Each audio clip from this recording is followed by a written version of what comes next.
Hi, welcome to another episode of Carr2Carr. I'm Ramon. Hi, I'm Dana, and today we'll assess a video from Maricopa Police Department where a motorcyclist died during a police chase. So we'll critique the video and then we'll come back and discuss.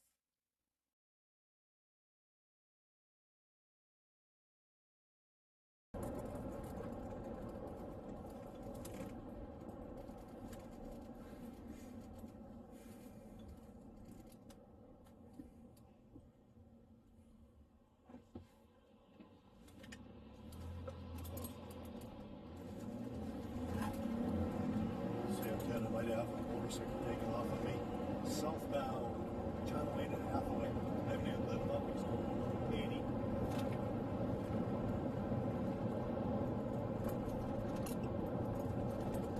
Like I said, I haven't even lit him up yet. He's not driving very good either. Like he's an inexperienced driver.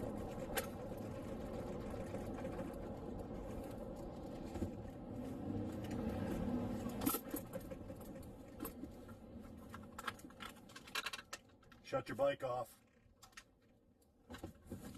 Shut your bike off.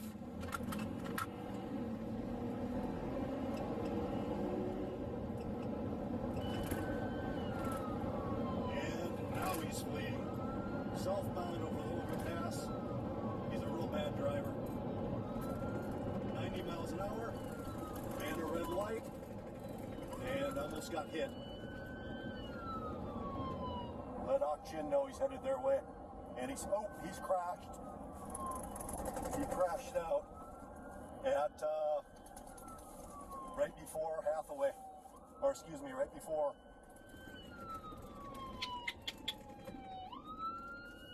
Altera North. Call paramedics, he's down.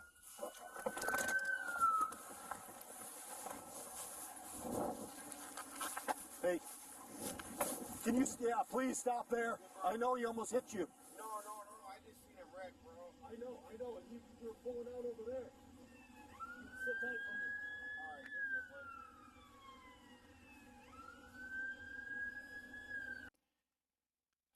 bud. After looking at this video, disappointed in the actions of the sergeant, only because, I know we're trained to attempt to stop.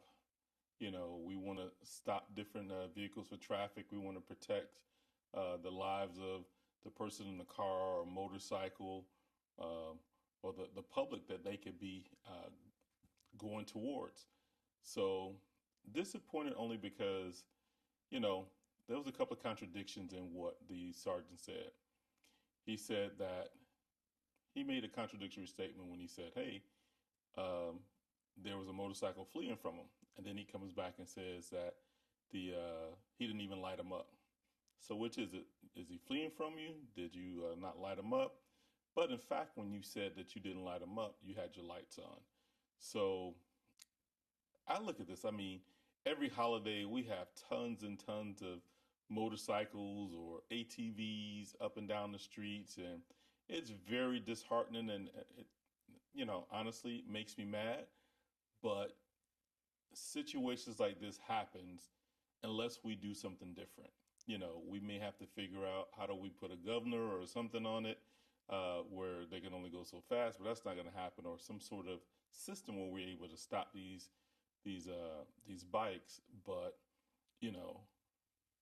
sometimes you just got to let people speed away and you just give the information and tell people to look out down the road. But I thought, especially being a supervisor, you in fact have to make a broader decision, make better decisions when you're looking at this. This traffic stop wasn't even worth the stop, especially to have somebody die over potentially you just writing them a ticket, because in your mind you're probably thinking, oh, this person can't drive, let me stop them. They may be drunk or whatever, they may kill themselves. But look what happened. They still died because you took them on a high-speed chase. So just disappointed in the actions of the sergeant on this one here. Well, for sure. For me, the juice definitely was not worth the squeeze because at the end of the day, you had a traffic stop. It could have went more to a DUI, which is a criminal infraction, but it's still at the end of the day a traffic stop. So I don't know what the chase protocol is for that police department, whether it has to be a forcible felony, but I'm sure a mere traffic infraction is not a chaseable offense, and also chasing a cyclist at a high rate of speed is just another warning sign. So a sergeant who's supposed to be the first line defense in any police department, just calling out all the reasons why he should not chase. He's not a really good driver. He's driving over 90 miles per hour. He almost gets hits. He's running lights. Ding, ding, ding, ding. Terminate the pursuit. He's advising all of this stuff over the air. So where's communications? I don't know if he had a lieutenant who was monitoring the air, because there should be protocols in place to when he's saying that he's chasing someone should say, what's the reference? And if they say traffic, you shut it down. So I don't know, on the midnight shift, maybe they just have the sergeant.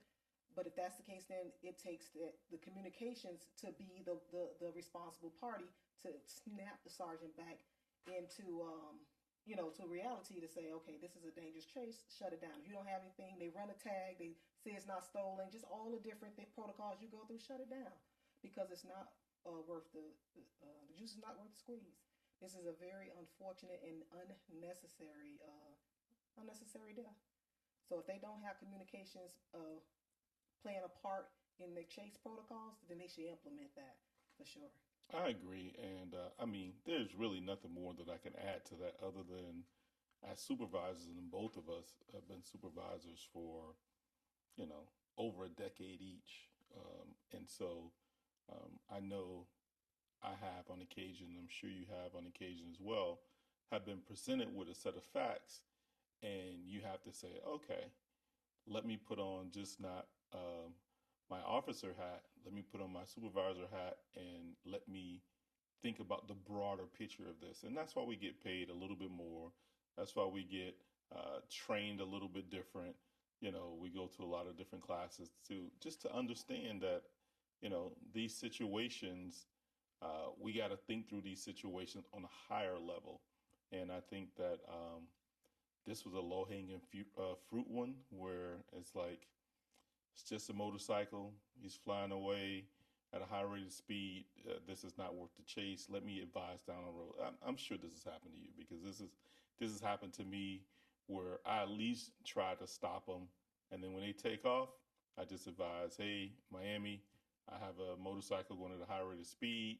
It's X, Y, and Z color. Have all the units in the area. Just be careful, because this person is doing X, Y, and Z. And like you said, he laid out every reason why he should stop the chase, or should be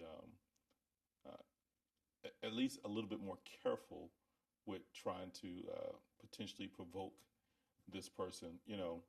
If people are going to kill themselves, they're going to find a way to do it. And I just don't want us to help them. And so, I think this is one of those things where, this probably put a little bit more liability on the police department, because like you said, this is a no chaser for us. Yeah, and for sure, I want to just make one point before we get out of here. And at one point, the sergeant said that he had stopped chasing them. As long as you have your lights and your sirens on, people are going to think you are still chasing them. Turn your lights off, turn your siren off, and if you have to, turn off. And at that point, that person will slow down, because they think you're gone. But as long as you have those sirens and those lights going, they're going to believe they're in a pursuit, and they're going to continue to drive dangerously. So we want to make sure that when we say we are not chasing, we are not chasing. So that's all I have. That's all I got too. Okay, so with that, that's another episode of Carr2Carr Podcast. Please be sure to like, share, and subscribe, and comment. Till next time.